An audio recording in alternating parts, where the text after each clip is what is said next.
नमस्कार प्यारे साथियों, मैं अजीत स्वागत करता हूं आपका अपने प्यारे परिवार रोजगार विद अंकित पर। कैसे हैं आप सब लोग?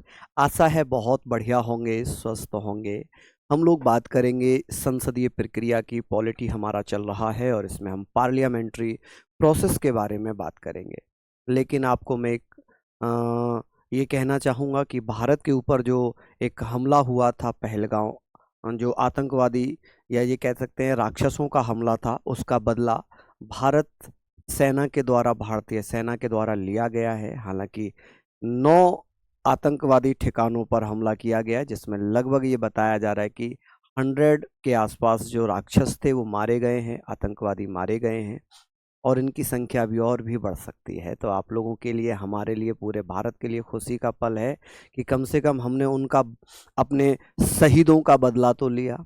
ठीक है, तो इसी के साथ आज पूरे जुनून के साथ क्लास स्टार्ट करते हैं और बेहतरीन तरीके से पढ़ने का प्रयास करते हैं। और मेरा पूरा प्रयास ये रहता है कि आप लोगों को मैं हर वो फैक्ट, वो पॉइंट बताता हुआ चलूं जो आपके प्रीवियस ईयर में शानदार तरीके से, बेहतरीन तरीके से आए। ठीक है, चलिए हम लोग यहाँ पर बात करते हैं। ये सारी चीज़ों के बारे में हम बेहतरीन तरीके से पढ़ेंगे। बेटा, मैं क्लास बड़ा मजबूरी में ऑफ करता हूँ जब मुझे लगता है कि आज मैं क्लास ले ही नहीं पाऊँगा। हालांकि कल हमारे ऑफिस में सम्मान समारोह था, लेकिन मैंने आपकी क्लास बंद नहीं की। मैं तभी बंद करता हूँ जब मेरा शरीर ही मेरा साथ ना दे, तब मैं क्लास बंद करता हूँ, अन्यथा नहीं करता। जैसे मैं प्रैक्टिस सेट करा रहा था 4 बजे, मेरे बहुत ज़्यादा दर्द होने लगा चेस्ट पेन होने लगा, तो फिर मैंने क्लास वो बीच में बंद करनी पड़ी। ठीक है, चलिए तो यहाँ पर हम लोग बात करेंगे, तो आप लोग भैया मेरे साथ जुड़िए। हम लोग यहाँ पर चर्चा कर लेते हैं कि सर हम पॉलिटी पढ़ रहे हैं और आपके लिए जो सेलेक्टेड आर्टिकल हैं वो मैं आप लोगों को यहाँ पर बताऊंगा, जिसे हम कहेंगे संसदीय प्रक्रिया। संसदीय प्रक्रिया, आप कहेंगे सर संसदीय प्रक्रिया। चलिए संसदीय प्रक्रिया के बारे में बात करेंगे। पार्लियामेंट्री प्रोसेस, आप कहेंगे sir parliamentary process. Parliamentary process, अब आप लोग बताइए, पार्लियामेंट्री प्रोसेस हम पढ़ने वाले हैं कि सर पार्लियामेंट्री प्रोसेस क्या होता है। ठीक है, प्रोसीडिंग क्या होती है उसके बारे में भी हम बात करेंगे। पार्लियामेंट्री प्रोसीडिंग कह लें या इसको प्रोसेस कह लें, ठीक है, एक ही बात है। अगर आपको इसको प्रोसीडिंग कहना है तो आप इसको प्रोसीडिंग भी कह सकते हैं, लेकिन ज़रूरत ही नहीं है। अब यहाँ पर हम बात करेंगे कुछ महत्वपूर्ण बिंदुओं पर। जैसे हम सबसे पहले बात करेंगे आर्टिकल 7 की। देखिए, संसद जो भी काम करती है या प्रधानमंत्री जो भी काम करते हैं वो राष्ट्रपति के नाम से किए जाते हैं। ये सारे पॉइंट आते हैं। ठीक है, हम यहाँ पर बात कर रहे हैं, हम लोग बात करते हैं।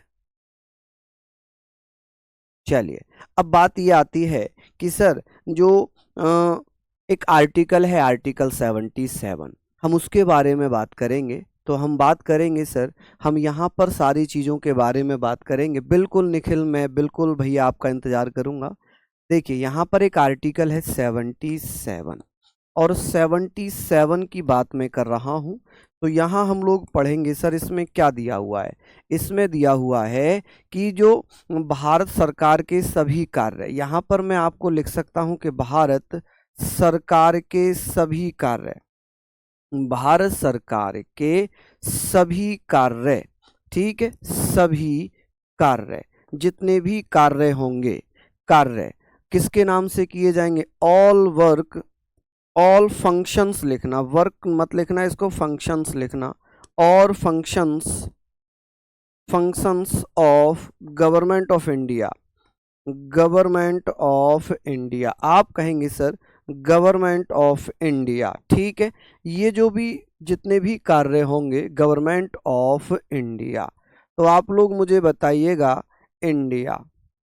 तो यहाँ पर आप लोग मुझे बताएंगे गवर्नमेंट ऑफ इंडिया, ये सभी काम राष्ट्रपति के नाम से किए जाएंगे। किसके नाम से? राष्ट्रपति के नाम से ही किए जाएंगे, राष्ट्रपति के नाम से होंगे, नाम से किए जाएंगे। ठीक है जी, किए जाएंगे। तो ऐसा आप लोग इसको लिखिए, किए जाएंगे। यहाँ पर आप लोग जरूर लिखिएगा। जैसे मान लीजिए एग्जाम्पल के तौर पर मैं आपको समझाने का प्रयास करूंगा।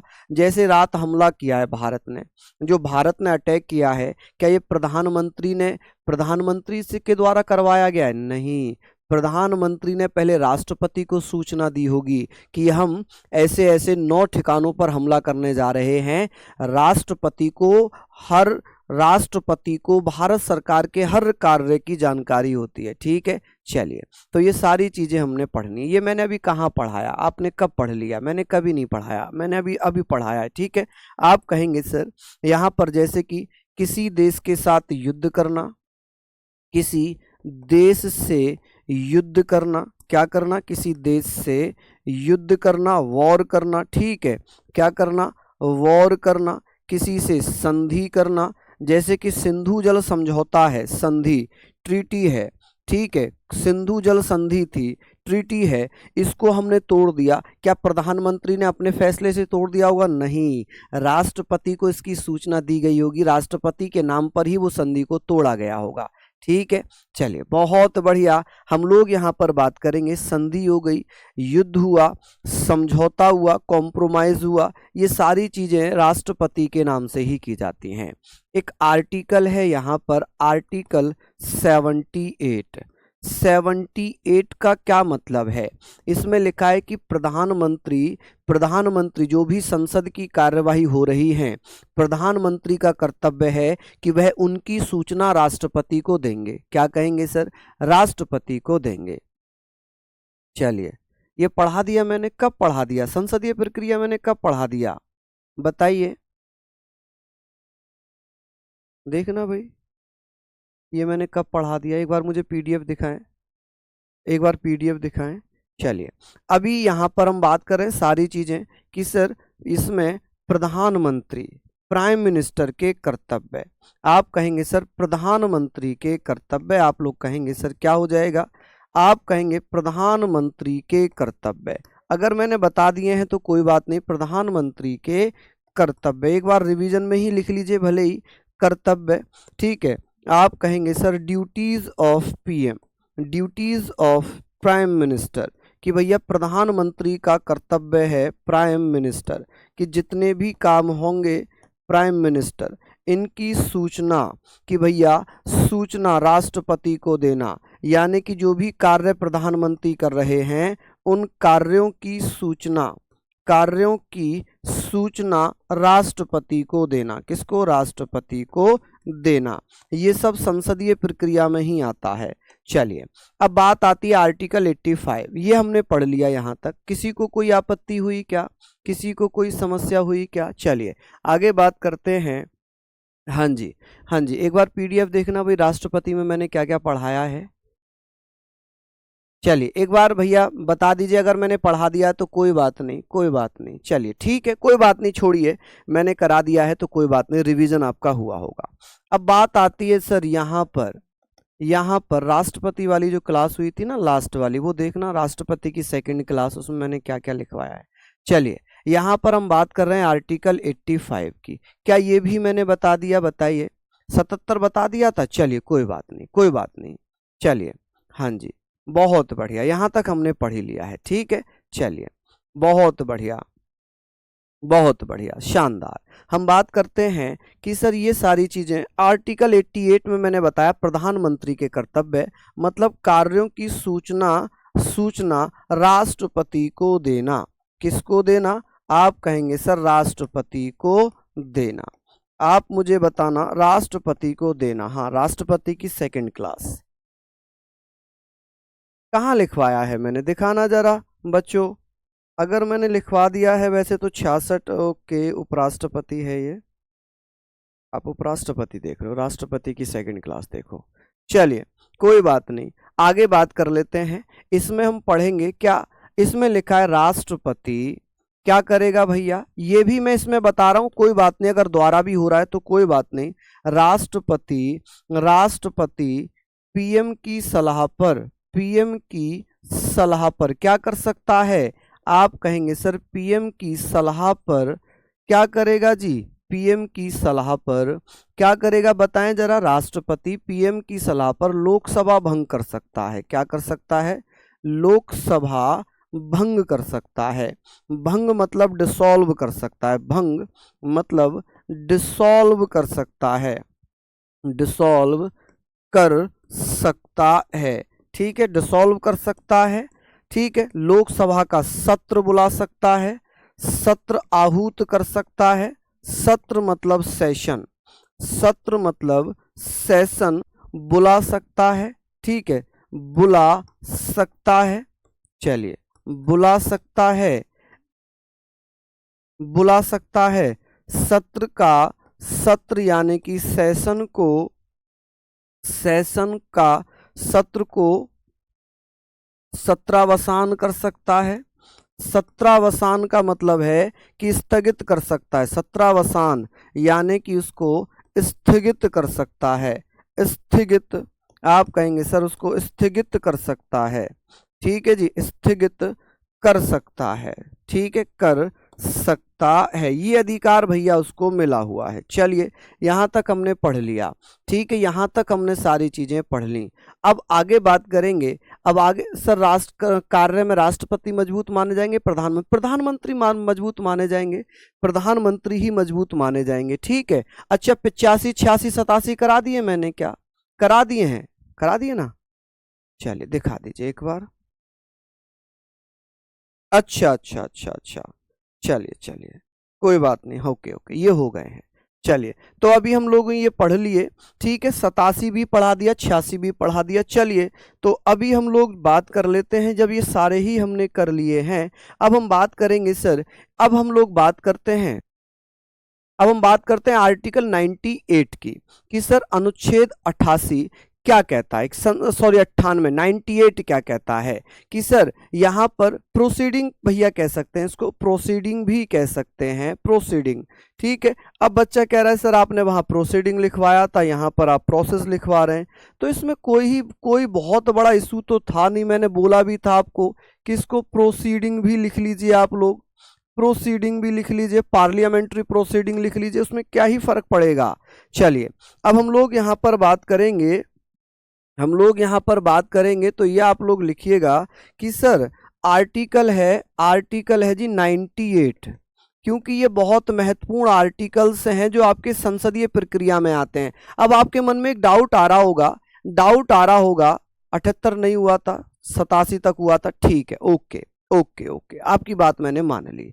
चलिए, अब हम बात करेंगे सर, ये बताइए, हम यहाँ पर बात करेंगे सर, ये बताएंगे आप कि 98 में क्या लिखा हुआ है। 98 से संसदीय सचिवालय बनाए जाते हैं। इसमें क्या है? संसदीय सचिवालय की स्थापना है। संसदीय सचिवालय की स्थापना। संसदीय सचिवालय जैसे कि लोकसभा का अलग होगा, राज्यसभा का अलग होगा, जिसे हम क्या बोलते हैं? आप कहेंगे सर पार्लियामेंट्री सेक्रेटरीट बोलेंगे। क्या बोलेंगे इसको? आप कहेंगे सर इसे हम बोलेंगे पार्लियामेंट्री, क्या बोल देंगे? Parliamentary secretariat. ठीक है जी, आप कहेंगे सर यहाँ पर सेक्रेटरीट बोलेंगे, तो बहुत अच्छा क्वेश्चन बन जाता है कि सर पार्लियामेंट्री सेक्रेटरीट क्या होता है। कौन कौन भैया बता रहे हैं? चलिए बताइए। हम आर्टिकल 98 पढ़ रहे हैं। क्या पढ़ रहे हैं? आर्टिकल 98 पढ़ रहे हैं। हाँ जी, बहुत बढ़िया। क्या पढ़ रहे हैं हम भैया? आप लोग मुझे बताइएगा। ये सारी चीजें सेक्रेटरीट की अगर बात करूं तो आप क्या बताइएगा? सेक्रेटरीट की बात होगी तो आप कहेंगे सर यहाँ पर सेक्रेटरीट। ठीक है, अब इसमें क्या होगा कि भैया दो सेक्रेटरीट हैं, जैसे कि एक तो है जी किसका? एक है लोकसभा का और एक है राज्यसभा का। एक किसका होगा? एक होगा जी राज्यसभा का और एक होगा लोकसभा का। राज्यसभा का भी अपना सेक्रेटरीट है और लोकसभा का भी अपना सेक्रेटरीट है। ठीक है, लोकसभा का भी अपना सचिवालय है और राज्यसभा का भी सचिवालय है। ठीक है, आप कहेंगे सर लोकसभा सचिवालय, ठीक है, जिसमें आईएएस अधिकारी होते हैं, सचिवालय। ठीक है, लोकसभा सचिवालय हो जाएगा, एक हो जाएगा राज्यसभा सचिवालय। ठीक है, इसको आप लिख लेंगे सचिवालय। थोड़ा सा आराम से इसको पढ़ने का प्रयास करेंगे, इंपॉर्टेंट है, क्योंकि ये आपके बिहार में पूछा हुआ प्रश्न है। जैसे इसको बोलेंगे सेक्रेटरिएट ऑफ राज्यसभा। आप कहेंगे सर सेक्रेटरिएट ऑफ राज्यसभा, और इसको बोलेंगे सेक्रेटरिएट ऑफ लोकसभा। आप कहेंगे सर सेक्रेटरिएट ऑफ लोकसभा। अच्छा, इनकी स्थापना कब होती है? तो आप कहेंगे सर ये कब बनाए गए थे? तो इसकी स्थापना कब हुई, स्थापना कब हुई, और इसकी स्थापना कब हुई, इसकी स्थापना कब होती है? तो इन दोनों की स्थापना 1952 में हुई। कब हुई? आप लोग ये समझ गए मैंने क्या लिख दिया? आप लोग ये समझ गए कि भैया यहाँ पर क्या हुआ है कि सर जो राज्यसभा सचिवालय था 1952 में बनाया गया, लोकसभा सचिवालय कब बनाया गया? 1952 में बनाया गया। क्या बनाया गया? 1952 में। सचिवालय, यही वो सचिवालय हैं जो भारत सरकार को वास्तव में चलाते हैं। जो भी डिसीजंस लिए जाते हैं, जो योजनाएं बनती हैं, जो आईएएस अधिकारी होते हैं, जो आईएएस अधिकारी होते हैं वो सचिवालयों में बैठते हैं। नेता वगैरह कोई पढ़े लिखे थोड़ी होते हैं, ना तो इनको कोई दर्जा, इनको ना तो कोई समझ है, ना कानून की समझ है, ना इंग्लिश आती है, ना कुछ होता है। तो ये इतनी बड़ी बड़ी योजनाएं कि 10,000 करोड़, 20,000 करोड़, 2 लाख करोड़, ऐसे जो अमाउंट आता है कि भाई इतने 63,000 करोड़ रुपए का रक्षा सौदा हुआ है रूस के साथ, तो ये सारी चीजें कैसे होती हैं? ये सारी चीजें भैया सचिवालय बताते हैं। क्या बताते हैं? सचिवालय। ठीक है, चलिए बहुत बढ़िया। हमने बात कर ली कि सर यहाँ पर हम लोग बात करेंगे, यहाँ पर हम लोग बात करेंगे सर ये सिंपल सी चीजें हैं, इसको आप लोग पढ़िए, इसको आप लोग पढ़िएगा कि सर इसमें जो अध्यक्ष होता है उसे हम महासचिव कहते हैं। इसका जो अधिकारी होता है लोकसभा का, इसे हम क्या बोलते हैं? महासचिव बोलेंगे। कि सर लोकसभा में जो अधिकारी, सबसे बड़ा अधिकारी होगा उसे महासचिव बोलेंगे, और इंग्लिश में बोलें तो इसे जनरल सेक्रेटरी। क्या बोलेंगे इसको? जनरल सेक्रेटरी बोलेंगे। आप कहेंगे सर जनरल सेक्रेटरी। ठीक है जी, जनरल सेक्रेटरी इसको बोलेंगे। क्या बोलेंगे? General secretary. अगर मैं यहाँ पर बात करूं कि सर यहाँ भी एक महासचिव होगा, बिल्कुल होगा। यहाँ भी एक क्या होगा? यहाँ भी एक महासचिव होगा। चलिए इसे भी हम क्या बोलेंगे? इसे भी हम जनरल सेक्रेटरी बोलेंगे। क्या बोलेंगे? जनरल सेक्रेटरी बोलेंगे। ठीक है, जनरल सेक्रेटरी।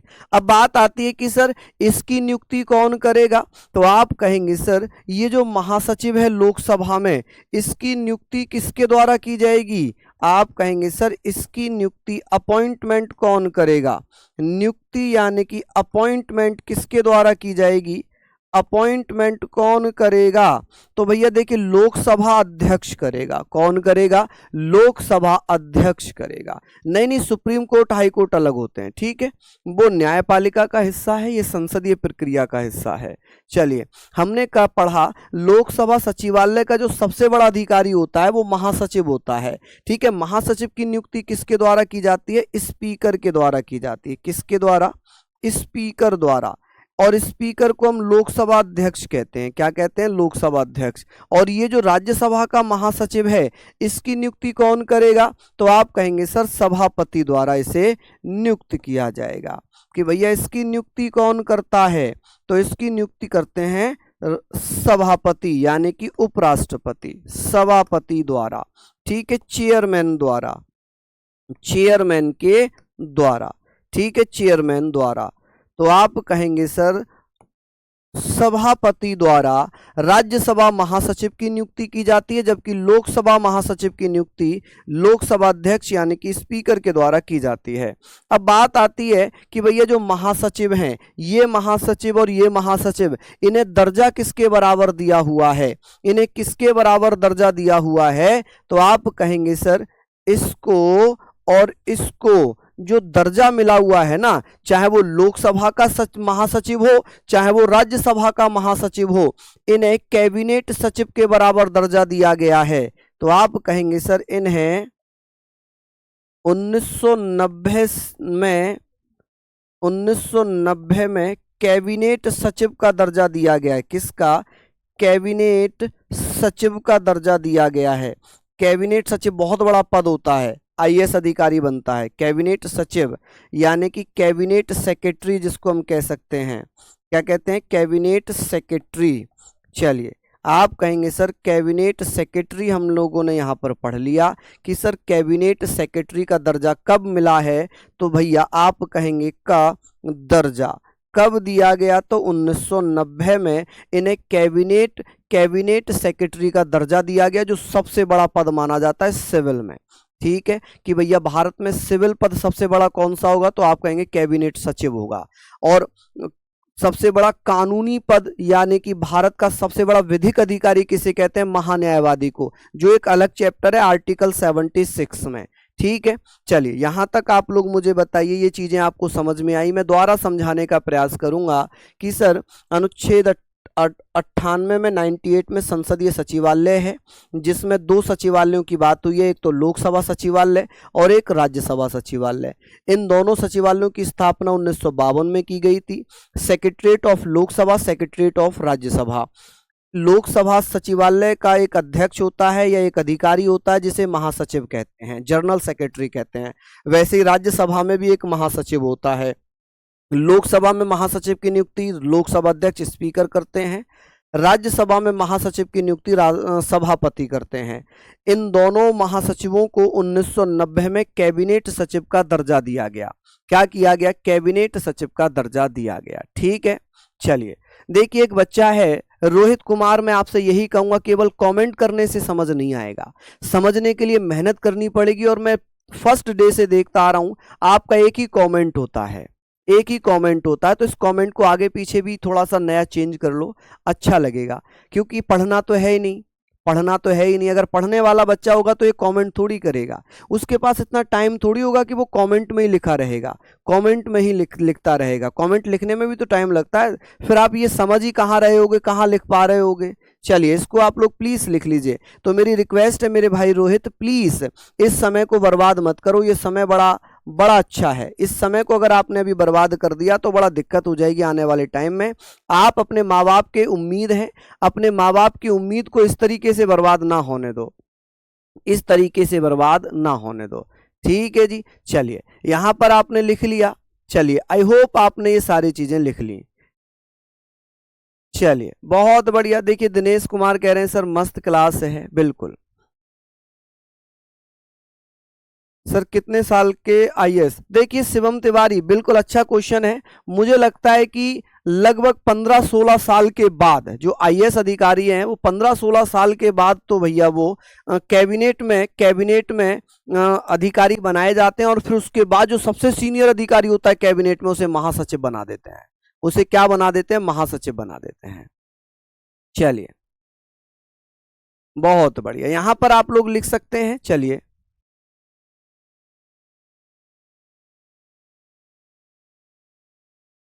चलिए बहुत बढ़िया सपना, बिल्कुल बिल्कुल बेटा सपना, अगर आपने भेजे मैं आज जरूर देख लूंगा।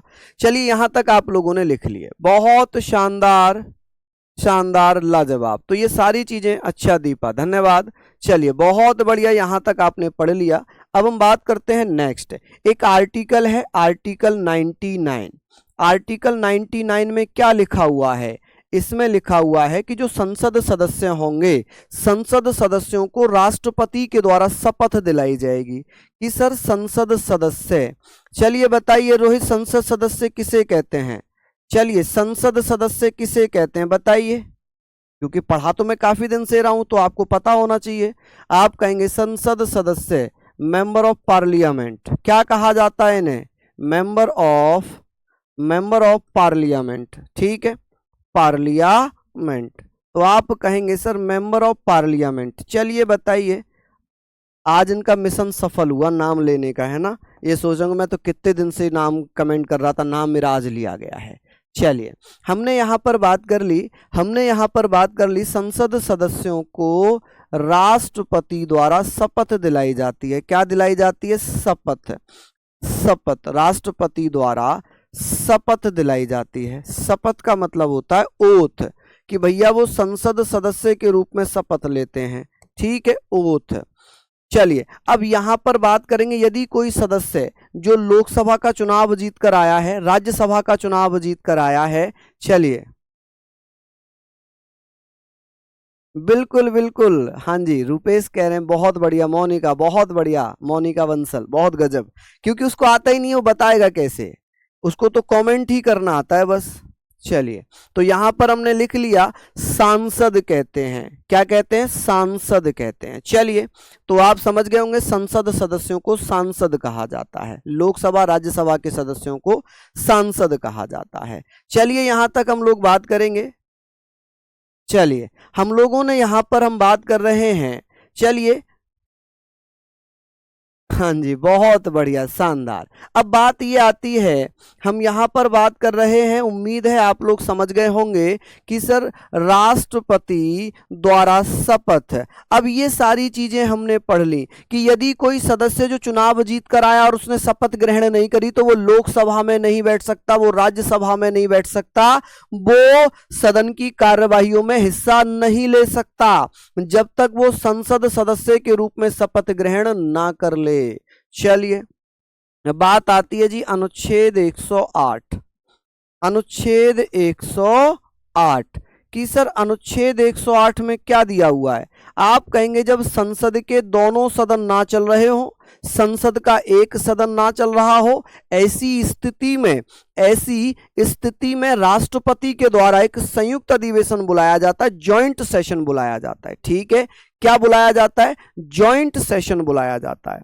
आप कहेंगे सर जब जब संसद, आप कहेंगे जब संसद यानी कि पार्लियामेंट के सदन ना चल रहे हो, सदन यानी कि हाउसेस, सदन यानी कि हाउसेस ना चल रहे हो, मतलब बैठ के ना हो रही हो, ना चल रहे हो, चल रहे हो, ऐसी स्थिति में सॉरी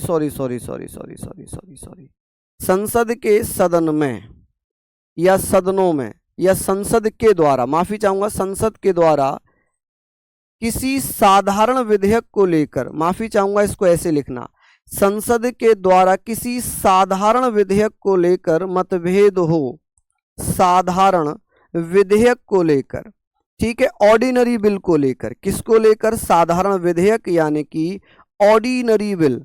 आप मुझे बताइएगा ऑर्डिनरी बिल, साधारण विधेयक ऑर्डिनरी बिल को लेकर मतभेद हो, को लेकर मतभेद हो, आपस में मतभेद हो, ठीक है, क्या हो, मतभेद हो, ठीक है, मतभेद यानी कि उनमें डिस्प्यूट हो, क्या हो भैया, आप कहेंगे सर डिस्प्यूट हो, ठीक है, मतभेद हो, डिस्प्यूट हो, तब राष्ट्रपति, अगर वो विधेयक पास होना जरूरी है तब राष्ट्रपति क्या करेंगे जी, राष्ट्रपति दोनों सदनों का संयुक्त अधिवेशन बुलाएंगे। ठीक है, संसद के दोनों सदनों का संयुक्त अधिवेशन बुलाएंगे। क्या करेंगे जी, संयुक्त अधिवेशन, जिसे हम क्या बोलते हैं, जॉइंट सेशन, अधिवेशन, संयुक्त अधिवेशन जिसे इंग्लिश में बोलते हैं जॉइंट सेशन। क्या बोलेंगे, जॉइंट सेशन बुलाएंगे। ठीक है, बुलाते हैं जिसकी अध्यक्षता अनुच्छेद 118 में, अध्यक्षता आर्टिकल 118 के अनुसार कौन करेगा, अनुसार लोकसभा अध्यक्ष करेगा। कौन करेगा, लोकसभा अध्यक्ष करेगा। आप कहेंगे कौन करेगा, लोकसभा अध्यक्ष करेगा। ठीक है, कौन करेगा, लोकसभा अध्यक्ष करेगा। अब यहां पर एक चीज और लिखना कि यदि लोकसभा अध्यक्ष ना हो, ऐसे लिखना, यदि लोकसभा अध्यक्ष ना हो, लोकसभा अध्यक्ष ना हो तब उपाध्यक्ष अध्यक्षता करेगा। कौन करेगा? उपाध्यक्ष। और उपाध्यक्ष लोकसभा में ही होता है। उपाध्यक्ष जिसे डिप्टी स्पीकर कहते हैं। क्या कहते हैं जी? आप कहेंगे सर डिप्टी स्पीकर। स्पीकर करेगा, डिप्टी स्पीकर करेगा। यदि डिप्टी स्पीकर भी ना हो, यदि उपाध्यक्ष भी ना हो, थोड़ा थ्योरी पढ़ रही है लंबी, लिख लो। उपाध्यक्ष भी ना हो तब राज्यसभा के उपसभापति अध्यक्षता करेंगे। राज्यसभा सभापति नहीं कर सकता क्योंकि वो उपराष्ट्रपति होता है। राज्यसभा के उपसभापति, कौन? उपसभापति अध्यक्षता करेंगे, डिप्टी चेयरमैन। कौन होते हैं? Deputy chairman. याद रखना, संयुक्त अधिवेशन की अध्यक्षता उपराष्ट्रपति कभी भी नहीं करता, डिप्टी चेयरमैन करेंगे। ठीक है जी, चलिए यहां तक आप लोग इसको लिख लीजिए। बहुत बढ़िया मेरे लाल, यहाँ तक सारी चीजें आप लोगों को लिखनी है।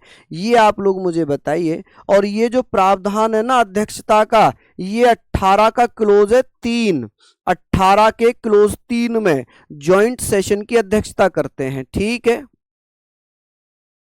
चलिए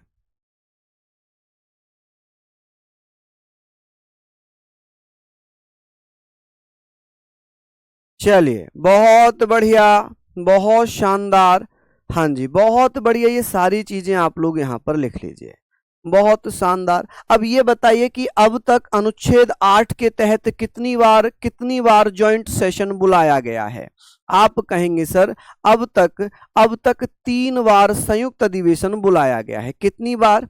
आप कहिएगा कि सर अब तक 3 बार संयुक्त अधिवेशन बुलाया गया है, तो आप कहेंगे अनुच्छेद 8 के द्वारा 3 बार, आप कहेंगे 3 बार, 3 टाइम्स ज्वाइंट सेशन बुलाया गया है। 3 टाइम्स ज्वाइंट सेशन बुलाया गया है। ज्वाइंट सेशन का मतलब है संयुक्त अधिवेशन, कि भैया ज्वाइंट सेशन कितनी बार बुलाया गया है? 3 बार। तो आप कहेंगे सर फर्स्ट टाइम कब बुलाया था? ये बुलाया था 1961 में, जब दहेज से संबंधित मामला था। किससे?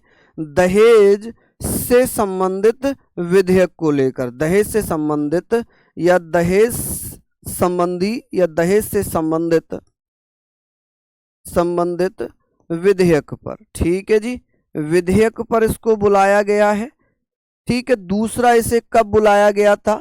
सेकेंड टाइम कब बुलाया गया था? 1978 में, जिसमें बैंकिंग विधेयक से संबंधित एक मामला था। बैंकिंग विधेयक से संबंधित एक मामला था। आप कहेंगे सर बैंकिंग विधेयक से संबंधित मामला था, से संबंधित मामला। ठीक है जी, चलिए यहां पर आप लोग कहेंगे सर मामला। बहुत बढ़िया। दूसरा है थर्ड, यहां पर हम बात करेंगे थर्ड, तो आप कहेंगे सर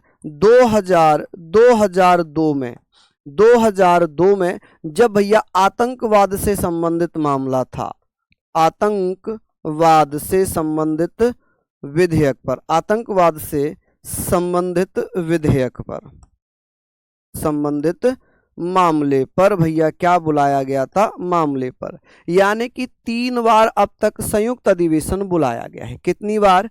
3 बार संयुक्त अधिवेशन बुलाया गया है। चलिए बहुत बढ़िया, यहां तक आपने लिख लिया। हाँ जी सर, आर्टिकल 18 लिखा है 118, ये भैया 118 है, साफ साफ लिख रहा है अनुच्छेद 118। फिर भी आप इसे 18 पढ़ रहे हो क्या? फिर भी आप इसे 18 पढ़ रहे हो क्या? ये 118 लिखा है, 118। ठीक है, चलिए बहुत बढ़िया विवेक RWA जी, बहुत बहुत धन्यवाद भैया, शानदार। यहाँ पर सारी चीजें हम लोग पढ़ेंगे। आकृति कुमारी जी धन्यवाद मेरी बहन, ये सारी चीजें हमने पढ़ ली। अब आगे बात करते हैं कि सर ये पॉइंट तो हमने पढ़ लिए, अब एक चीज आती है कि सर अनुच्छेद 120 क्या कहता है? आर्टिकल 120 में क्या लिखा हुआ है?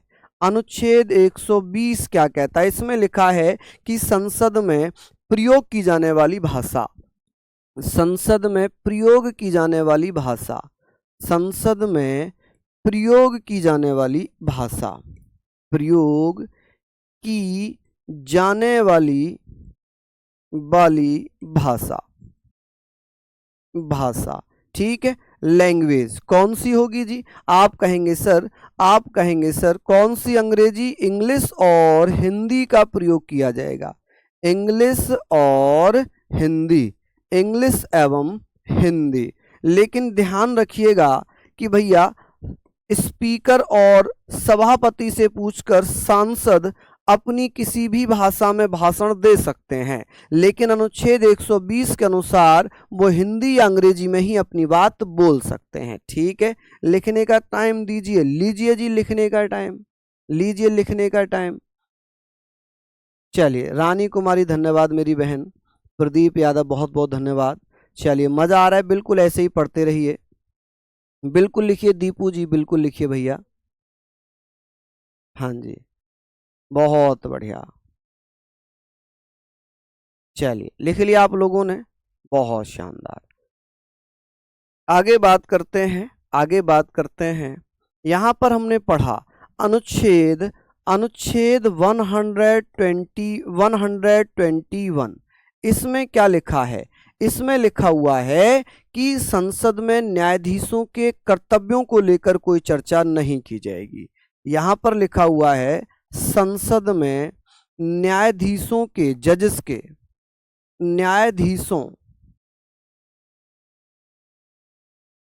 न्यायाधीशों के कर्तव्यों पर, ठीक है, आप कहेंगे ड्यूटीज ऑफ जजेस, आप कहेंगे ड्यूटीज ऑफ जजेस, ठीक है।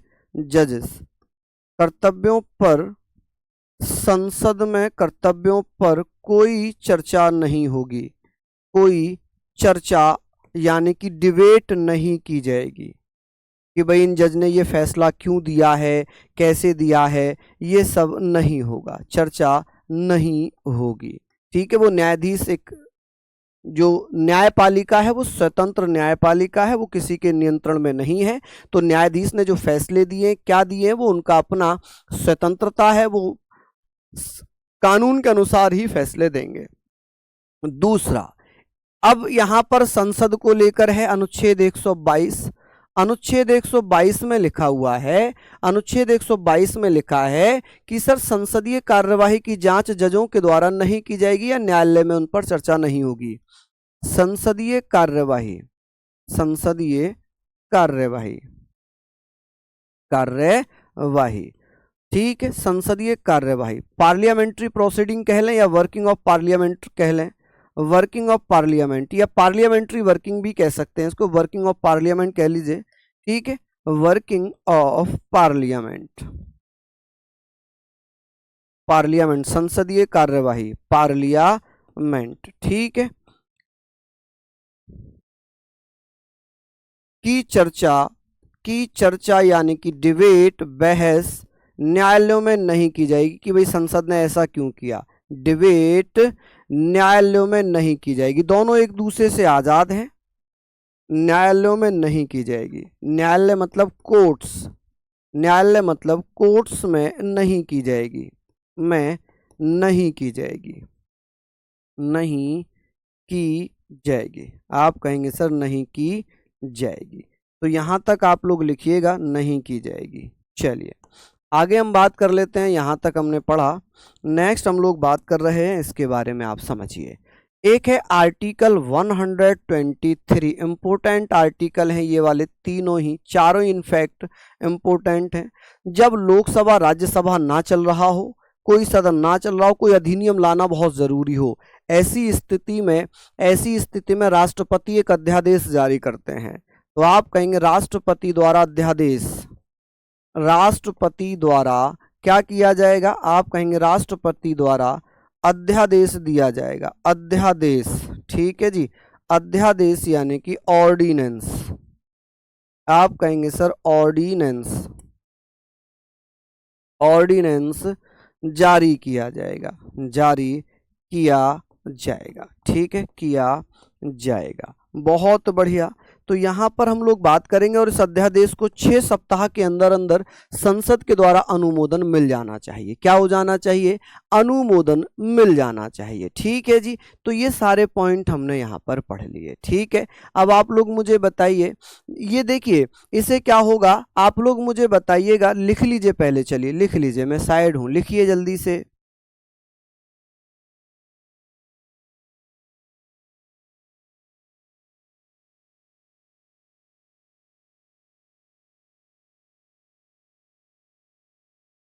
चलिए लिख लीजिए जल्दी जल्दी से। हाँ जी, लिख लिया आप लोगों ने? चलिए, लेकिन जब संसद कुछ गलत करता है तो गलत वाली बात ही अलग हो गई, गलत वाली तो बात ही अलग हो गई। ठीक है, चलिए बहुत बढ़िया, बहुत बढ़िया। यहाँ पर तो हम लोग बात कर चुके हैं। अब इस अध्यादेश को संसद द्वारा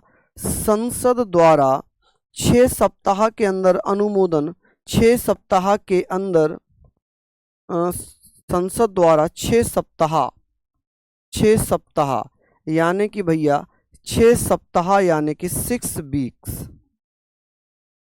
वीक्स के अंदर अनुमोदन मिल जाना चाहिए। अंदर क्या होना चाहिए? अनुमोदन 6 वीक्स कह लें या 45 दिन कह लें, एक ही बात हो जाएगी। 6 सप्ताह या भैया आप कह सकते हैं 45 डेज, ठीक है जी, के अंदर अनुमोदन मिल जाना चाहिए, मिल जाना चाहिए। यदि अनुमोदन नहीं मिलता है तो यह अपने आप ही समाप्त हो जाएगा। ठीक है, अब संसद को लगता है कि भाई अच्छा आदेश है, इसको कानून बना सकती है, तो संसद विधेयक लाकर इसे कानून बना देगी, वरना इसे खत्म कर देगी। ठीक है, चलिए बहुत बढ़िया, शानदार। ये सारी चीजें आप पढ़ेंगे प्रियांशु, धन्यवाद भैया। ये सारे पॉइंट आप लोगों ने यहाँ तक पढ़ लिए। चलिए बहुत बढ़िया, शानदार, बेहतरीन तरीके से आपने सारी चीजें पढ़ ली। चलिए, तो ये आपका था, सिंपल सी चीजें। सर पीएम और आईएएस ऑफिसर में किस में पावर होता है? भैया पीएम है, प्रधानमंत्री पूरे देश का मालिक है, उसी के अंडर में जानी कितने आईएएस काम करते हैं वो एक अलग चीज है। चलिए, कैसी बात कर रही है अनुष्का? चलिए बहुत बढ़िया, ये सारी चीजें आपने पढ़ ली और मैं विश्वास दिला दूं, अगर इतना आप लोगों ने ठीक से पढ़ लिया, याद कर लिया, तो कोई भी एग्जाम ऐसा नहीं होगा जिसमें आपको पॉलिटी से क्वेश्चन छोड़ना पड़ेगा। पॉलिटी से सिंगल क्वेश्चन आप नहीं छोड़ कर आएंगे। ठीक है सौरभ, चलिए धन्यवाद, बहुत बढ़िया। तो सभी को बहुत बहुत धन्यवाद। ऐसे ही पढ़ते रहें, मेहनत करते रहें, विश्वास रखना कि आपकी ये मेहनत जरूर सफल होगी। तो जय हिंद, जय भारत।